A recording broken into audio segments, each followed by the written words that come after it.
ஆண்டவராகிய இயேசு கிறிஸ்துவின் நாமத்திற்கு மகிமை உண்டாகட்டும்.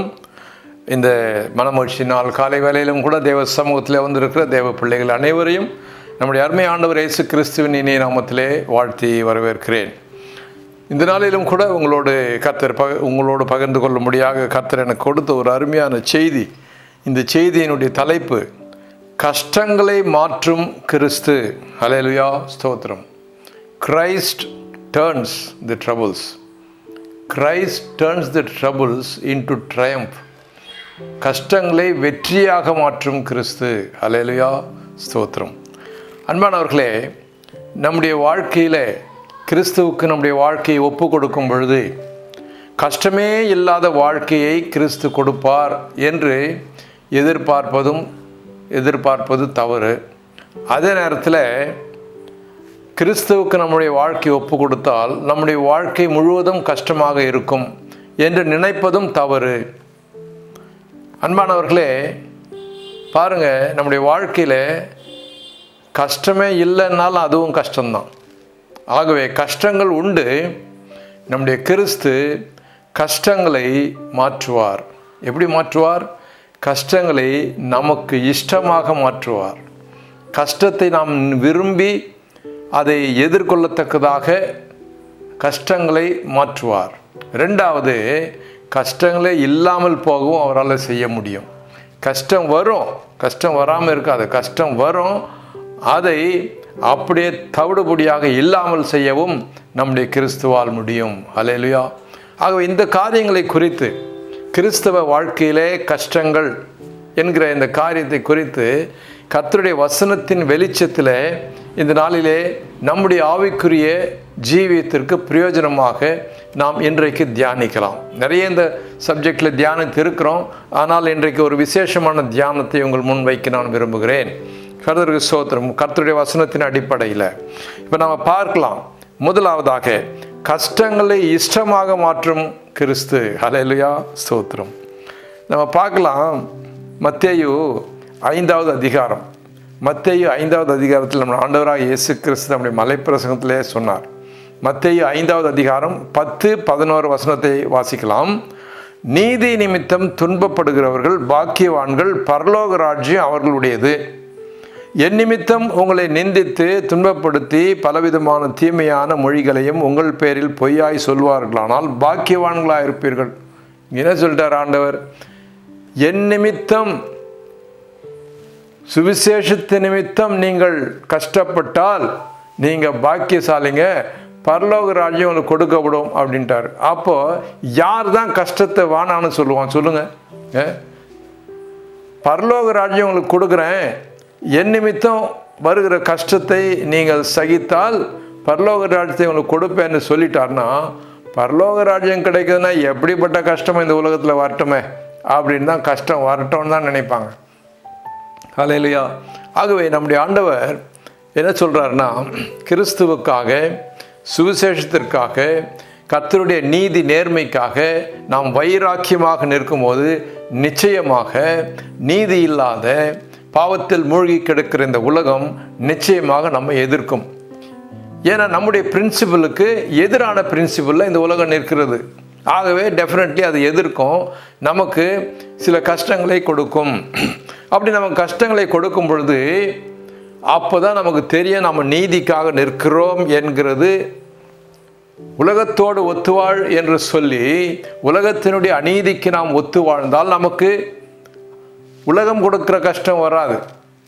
ஆகவே அப்போ நம்ம நீதிக்காக நிற்கவில்லை என்று பொருளாகிறது.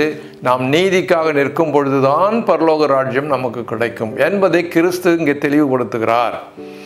நீதிக்காக நிற்கும்போது, கர்த்தருடைய சுவிசேஷத்திற்காக நாம் நிற்கும் பொழுது, கர்த்தருக்காக, இயேசுவுக்காக நான் நிற்கும் பொழுது நிச்சயமாக கஷ்டம் வருகிறது. அந்த கஷ்டம், அதனால் நீ பாக்கியவானா மாறுற அப்படின்னு சொல்லும்போது, ஐயா யாருக்கு தான் இந்த இப்படிப்பட்ட கஷ்டம் வேணாம், நல்லது வரட்டும் அப்படின்வாங்க. பாருங்கள், ஒரு நிகழ்ச்சியை குறித்து நான் கேள்விப்பட்டேன். அநேக வருஷங்களுக்கு முன்பாக நடந்ததுன்னு சொல்கிறாங்க. ஸ்ரீலங்காவில் நடந்ததுன்னு சொல்கிறாங்க. ஸ்ரீலங்காவில் உங்களுக்கு தெரியும், புத்த பிட்சுக்கள் நிறைய இருக்கிற இடம். அங்கே ஒரு சுவிசேஷகர் சென்று தெருவில் நின்று பிரசங்கம் பண்ணுறாரு, கிறிஸ்துவை குறித்து பிரசங்கம் பண்ணுறாருன்னு வச்சுங்களேன். அப்போது பண்ணும்போது அங்கே புத்த பிட்சு ஒருத்தர் வந்து இந்த ஆளை பார்த்து பலார்னு கன்னத்தில் அரைஞ்சிட்டாராம். இங்கே வந்து சொல்கிறியா அப்படின்னு சொல்லி கன்னத்தில் அரைஞ்சிட்டாரு. சரி, அந்த கன்னத்தில் அரைஞ்சிட்டாரு. இவரும் சரி அப்படின்னு சொல்லிட்டு அதை சுவிசேஷத்தை சொன்னது சொல்லிவிட்டு இவர் போயிட்டார். அது புத்த பிட்சுகள் நிறைந்த இடம். அந்த அவங்க பேரெல்லாம் அவங்களுக்கு நல்லா தெரியும்னு நினைக்கிறேன். அப்போ இவர் போயிட்டு தன்னுடைய அறையில் போயிட்டு ஜெபம் பண்ணுறாரு. ஐயா, நான் உங்களுடைய சுவிசேஷத்தை சொன்னது நிமித்தம் நல்ல ஒரு அறை கிடச்சிது, சோத்திரையா, எனக்கு வந்து ஒரு பெரிய பாக்கியம் அப்படின்னு நினச்சிட்டு அவரால் தாங்க முடியல. அந்த சந்தோஷம் பாருங்கள், அந்த அறை வாங்கினது அவருக்கு பெரிய பாக்கியம், சந்தோஷம் தாங்க முடியல. என்ன பண்ணாராம், அவர் வீட்டில் இருக்க முடியல. நைட்டெல்லாம் அவரால் தூங்க முடியல. காலையில் எழும்பின உடனே அந்த புத்த பிட்சுக்கள் இருக்கிற அந்த பகுதியை போயிட்டு ஒரு அந்த புத்த பிட்சு இருக்கிறதான அறை அவருக்கு தெரியும். அதனால் அந்த அறையை போய் தட்டுறாராம். தட்டும்போது அந்த புத்த பிட்சு கதவு திறக்கிறாரு. கதவு திறக்கும்போது இந்த ஆள் நிற்கிறான். ஸோ அவர் என்ன நினச்சாரு, என்னை தனியாக என் அறையில் என்னோட சண்டை போட என்னை அடிக்க வந்திருக்கிறான், இவன் நேற்று அறைந்ததற்காக என்னை அடிக்க வந்திருக்கான்னு நினைக்கிறாரு. ஆனால் இவர் என்ன பண்ணுறாரு, சுவிசேஷ் என்ன பண்ணுறாரு, அப்படியே ஓடி போய் அவர் கையை பிடிக்கிறார். அவர் என்ன பண்ணுறாரு நினைக்கிறாரு, நம்ம கையை பிடிச்சி இழுத்து நம்மக்கிட்ட என்னை அடிக்க வர்றான் போலன்னு கையை இழுக்கிறார். இவர் கையை இழுக்க, அவர் கையை இழுக்க, அதுக்கப்புறம் எப்படியோ அந்த சுவிசேஷர் என்ன பண்ணாரோ அந்த கையை இழுத்து முத்தம் கொடுத்துட்டாராம். அந்த புத்த பிட்சு கையை இழுத்து முத்தம் கொடுத்துட்டாராம். என்னையா பண்ணுறான்னு புத்த பிட்சு கேட்டாக்கா, ஐயா, உம்முடைய கை எனக்கு பெரிய பாக்கியத்தை கொடுத்தது. நேற்று என்னை அறைந்தீர்கள் சுவிசேஷம் சொன்னதுக்காக, எனக்கு பரலோகத்தில் பெரிய பாக்கியனும் போது, அப்படி என்னையா தத்துவம் உங்களது, என்ன பிரின்சிபல் உங்களது, நீ என்னை அடிக்க வர்றன்னு இல்லை பார்த்தேன், உங்களுடைய தத்துவம் என்ன என்று கேட்ட பொழுது அப்பொழுது அவர் விளக்குகிறார். இந்த மத்தேயு 5:10-11 இந்த சுவிசேஷகர் அந்த புத்த பிட்சுக்கு விளக்க, இப்படிப்பட்ட ஒரு சத்தியம் உண்டா, இப்படிப்பட்ட தேவன் உண்டா, அப்போது அந்த இயேசு கிறிஸ்து எனக்கும் வேண்டும் என்று சொல்லி அந்த புத்த பிட்சு கிறிஸ்தவனாக மாறி கர்த்தரை பிரசங்கிக்க ஆரம்பித்தார் என்ற ஒரு நிகழ்ச்சி உண்டு. கர்த்தருக்கு ஸ்தோத்திரம். ஆம் பிரியமானவர்களே, நாம் கிறிஸ்துவுக்காக நிந்தைகள் பட்டால் நமக்கு பாக்கியம் வந்து சேருகிறது. அப்படி இருக்கும்போது அந்த கஷ்டத்தை நம்ம இஷ்டமாக இல்லை நம்ம ஏற்றுக்கொள்கிறோம். ஆகவே நம்முடைய கிறிஸ்து நம்முடைய வாழ்க்கையில் கிறிஸ்துவுக்காக நீதிக்காக வருகிற கஷ்டங்களை இஷ்டமாக மாற்றுவார், நம்மை பாக்கியசாலியாக மாற்றுவார், பரலோகத்தையே நமக்கு கொடுக்கிறார். கர்த்தருக்கு ஸ்தோத்திரம். அடுத்தது பாருங்க, கஷ்டங்களை சுத்தமாக இல்லாமல் பண்ணுவார். கஷ்டம் வரும், கஷ்டத்தை சுத்தமாக இல்லாமலும் பண்ணுவார். பாருங்க, சகரியா தீர்க்கதரிசியின் புஸ்தகத்தில் ஒரு வசனத்தை சொல்லப்பட்டிருக்கு. சகரியா தீர்க்கதரிசியின் புஸ்தகத்தில், இதோ கர்த்தருடைய ஆலயம், அங்கே எருசலேம் ஆலயம் இடிக்கப்பட்டு இருக்கிறது, அதை கட்டும்படியாக வருகிறார்கள், அதற்கு எதிர்ப்பு வருகிறது. அப்போ என்ன நடக்குதுன்னா, ஒரு டீம் அங்கே போயிட்டு அதை கட்ட போகிறாங்க. அப்போ சகரியா தீர்க்கதரிசியின் மூலமாக செருபாபேல் என்ற ஒரு தலைவனுக்கு பிரியமானவர்களே ஒரு கர்த்தருடைய வார்த்தை வருகிறது. என்ன வருது? சகரியா 4வது அதிகாரம் 7வது வசனத்தை வாசிக்கலாம். சகரியா 4:7.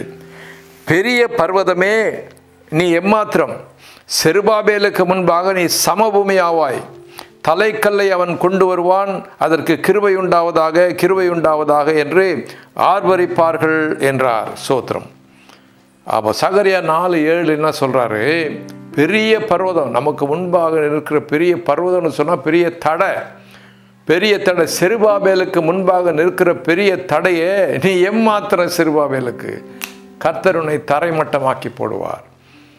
கர்த்தர் அனுப்பினார், செருபாபேலை ஒரு காரியத்தை செய்யும்படியாக அனுப்பியிருக்கிறார். அவனுக்கு முன்பாக தடையாக நிற்கிறாயா? கஷ்டமே, அவனுக்கு கஷ்டம் கொடுக்கிறாயா? நீ எம்மாத்திரம் கர்த்தருக்கு முன்பாக உன்னை தரைமட்டமாக்கி போடுவார் என்று கர்த்தருடைய வார்த்தை செருபாபேலுக்கு வந்தது. அப்போ பாருங்க, இப்போ செருபாபேல் கட்ட ஆரம்பிக்கிறார், தேவனுடைய ஆலயத்தை கட்ட ஆரம்பிக்கிறார். பாருங்க, அப்போது அற்பமாக தான் ஆரம்பிக்கிறாரு, ஆனால் கூட யார் நிற்கிறது? கர்த்தர் நிற்கிறார்.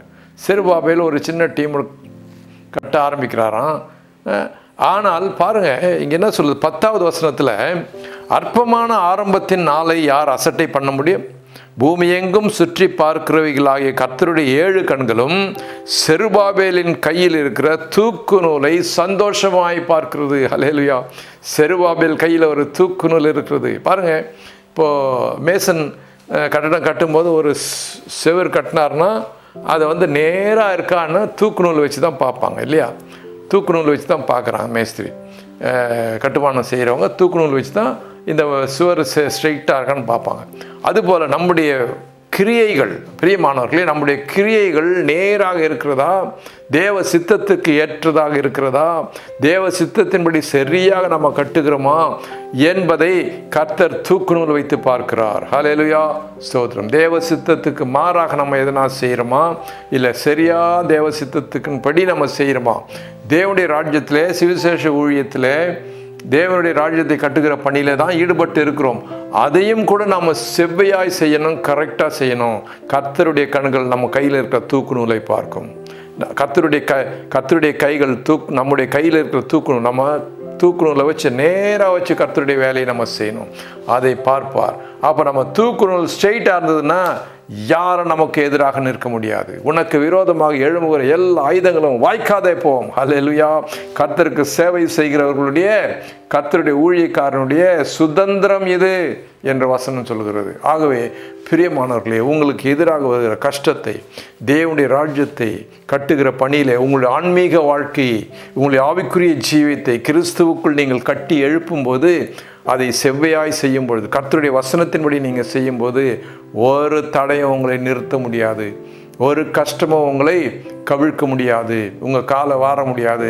அதையெல்லாம் தரைமட்டமாக்கி போடுவார். ஹல்லேலூயா, கர்த்தருக்கு ஸ்தோத்திரம். ஆகவே நம்முடைய கிறிஸ்தவ வாழ்க்கையில் வருகிற கஷ்டங்களை கர்த்தர் தரைமட்டமாக்கி போட்டு அதை இல்பொருளாக்குவார், இல்லாமலும் செய்து விடுவார். ஹல்லேலூயா, ஸ்தோத்திரம் இருக்கட்டும். அதே நேரத்தில் நாம் இன்னொன்று கூட பார்க்குறோம், கஷ்டங்களை நமக்கு நியமிக்கும் கிறிஸ்து. சில கஷ்டங்களை நமக்கு நியமித்திருக்கிறார். கர்த்தர் நமக்கு நியமித்திருக்கிறார். என்ன நியமித்திருக்கிறார்னா, பாருங்கள், எபிரேயர் 2வது அதிகாரம் 10வது வசனத்தை நீங்கள் வாசிக்கும் பொழுது, எபிரேயர் 2:10 கிறிஸ்து இந்த உலகத்திலே மனுஷனாக வந்த பொழுது அவருக்கு தேவனாகிய கர்த்தர் சில உபத்திரவங்களை, கஷ்டங்களை நியமித்தார். அவர் சிலுவையிலே மரிக்க வேண்டும், சிலுவையிலே பாடுபட வேண்டும், ரத்தம் சிந்த வேண்டும் என்பதை அவருக்கு நியமித்திருக்கிறார். அவருடைய ஊழியமாக அதை நியமித்திருக்கிறார். அவ்விதமாக நமக்கும் நம்முடைய கிறிஸ்தவ வாழ்க்கையிலே சில கஷ்டங்களை நியமித்திருக்கிறார். அது நாம் சகிக்க வேண்டும் என்று கர்த்தருடைய வசனம் நமக்கு சொல்கிறார். எப்படின்னு பாருங்க, எபிரேயர் 2:10 ஏனென்றால் தமக்காகவும் தம்மாலேயும் சகலத்தையும் உண்டாக்கினவர் அநேகம் பிள்ளைகளை மகிமையில் கொண்டு வந்து சேர்க்கையில் அவர்களுடைய ரட்சிப்பின் அதிபதியை உபத்திரவத்தினாலே பூரணப்படுத்துகிறது அவருக்கு ஏற்றதாக இருக்கிறது. நம்முடைய ரட்சிப்பின் அதிபதியாக கிறிஸ்துவை தேவன் இந்த சிலுவை உபத்திரவத்தினாலே பூரணப்பட வைத்தார். அது அவருக்கு நியமித்தார். அப்படி வந்தாதான் நாம் ரட்சிக்கப்பட முடியும். நம்முடைய ரட்சிப்பின் அதிபதியாக அவர் பூரணப்படுவதற்கு அந்த சிலுவை முக்கியம். சில நாட்களுக்கு முன்பதாக என்னுடைய ஒரு அருமையான ஒரு நண்பர், ஒரு இஸ்லாமிய நண்பரோடு நான் பேசி கொண்டிருந்தேன். அவர் சொன்னார், உங்கள் பைபிளில் சொல்கிறது எல்லாமே நாங்கள் ஏற்றுக்கிறோம், ஆனால் அந்த சிலுவையில் இயேசு மரித்தார் என்பதை மாத்திரம் எங்கள் குர்ஆன் ஏற்றுக்கொள்ளவில்லை என்றெல்லாம் சொல்லி கொண்டிருந்தார்.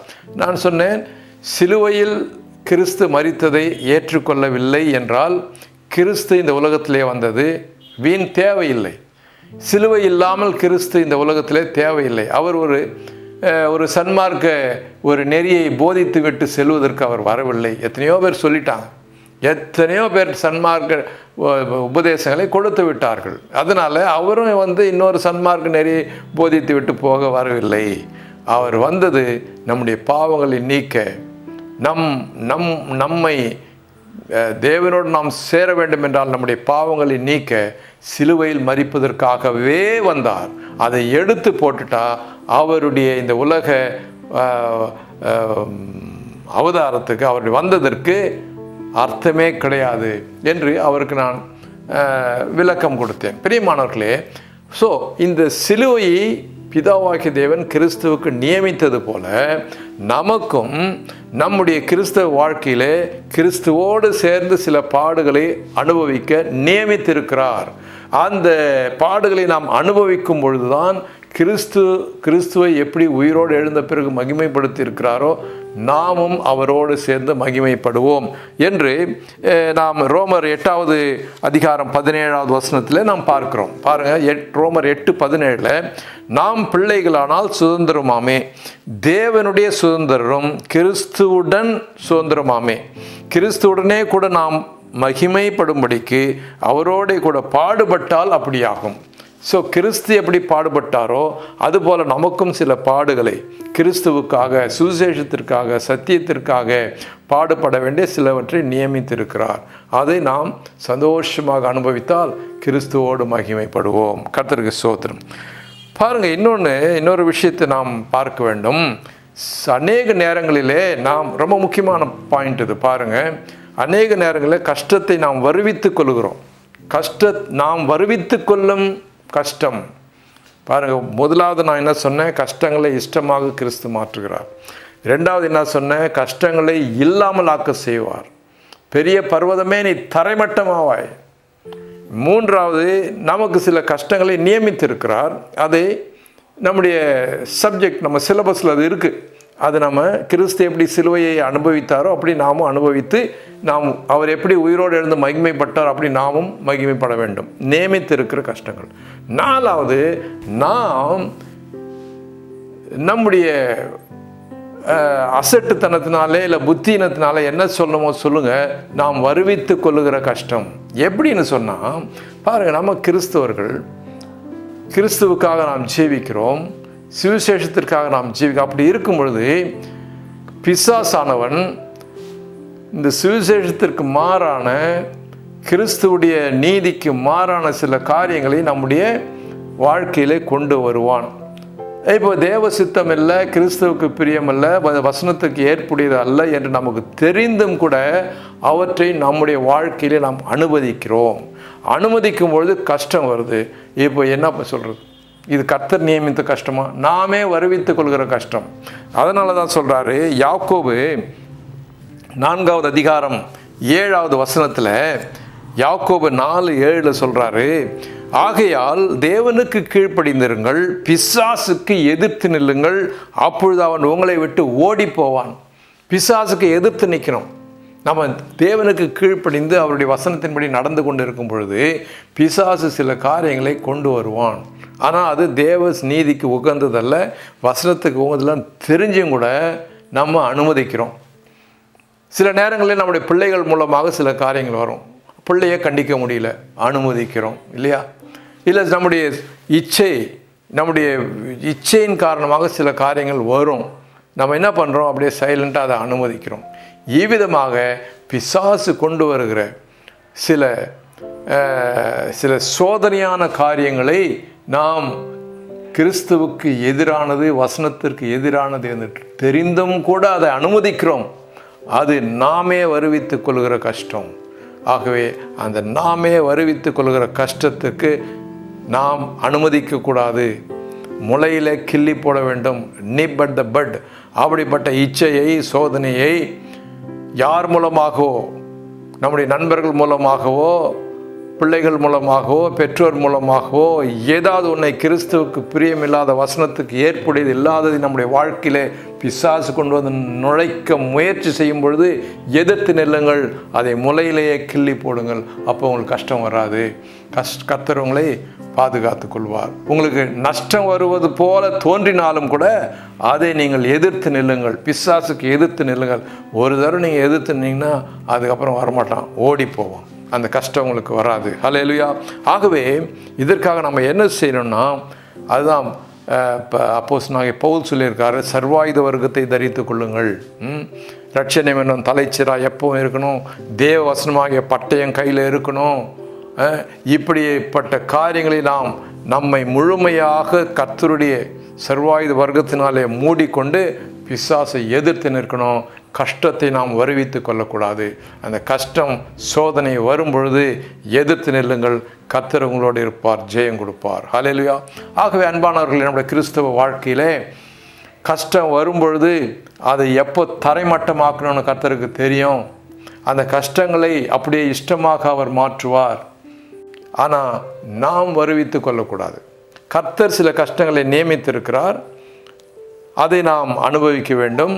பவுல் சொல்கிறாரு, என்னுடைய பலவீனத்தில் கர்த்தருடைய பலன் பூரணமாக விளங்குகிறது, அதனால் பலவீனத்தில் நான் பெருமைப்படுகிறேன்னு சொல்கிறார். அப்படி சில பலவீனங்கள், சில கஷ்டங்கள் வரும்பொழுது கிறிஸ்துவுக்காக நாம் அனுபவித்து, அந்த பாடுகளை அனுபவித்து மகிமையிலே அவரோடு நாம் ஒன்றாக கிறிஸ்துவோடு கூட சுதந்திராக இருக்க வேண்டும். ஆனால் நீங்களே கஷ்டத்தை வருவித்து கொள்ளாதீங்கள். பிசாசுக்கு இடம் கொடுத்து, இச்சையில் விழுந்து, பிசாசின் காரியங்களை அனுமதித்து கஷ்டத்திலே நீங்களே விழாதீர்கள். முளையிலேயே தடுத்து போடுங்கள். கர்த்தர் உங்களை ஆசீர்வதிக்கட்டும். கஷ்டங்களை மாற்றும் கிறிஸ்து நம்முடைய கஷ்டங்களை மாற்றி நமக்கு ஆசீர்வாதமாக மாற்றி கொடுப்பார். கர்த்தர் தாமே இந்த வசனங்களை கொண்டு நம்மை ஆசீர்வதிப்பாராக. நாம் கண்களை மூடி ஜெபிப்போம். எங்கள் அன்பின் ஆண்டவரே, நம்மை சோதரிக்கிறோம் கர்த்தாவே. நாளிலும் கூட நம்முடைய வசனத்தை கேட்ட பிள்ளைகளை ஆசீர்வதியும் கர்த்தாவே. எங்கள் வாழ்க்கையில் கஷ்டங்கள் வரும்பொழுது நீர் எங்களோடு நிற்கிறபடினாலே கஷ்டங்களை குறித்து நாங்கள் பயப்பட மாட்டோம். அவற்றை நீங்கள் மாற்றுகிறவர். நாங்களே கஷ்டத்தை வருவித்துக் கொள்ளாதபடிக்கு பிசாசுக்கு எதிர்த்து நிற்க எங்களுக்கு பலனை தாரும். இந்த நாளிலும் கூட யார் யார் எந்தெந்த நோக்கத்தோடு வந்தார்களோ ஒவ்வொருவரையும் ஆசீர்வதியும். தேவைகளை நிறைவேற்றும். பலவீனங்களை அப்புறப்படுத்தும். கர்த்தாவே, எங்களை பரிசுத்தப்படுத்தும். உடைய வருகைக்காக எங்களை ஆயத்தப்படுத்தும். இயேசுவின் மூலம் வேண்டிக் கொள்கிறோம் எங்கள் நல்ல பிதாவே. ஆமேன், ஆமேன்.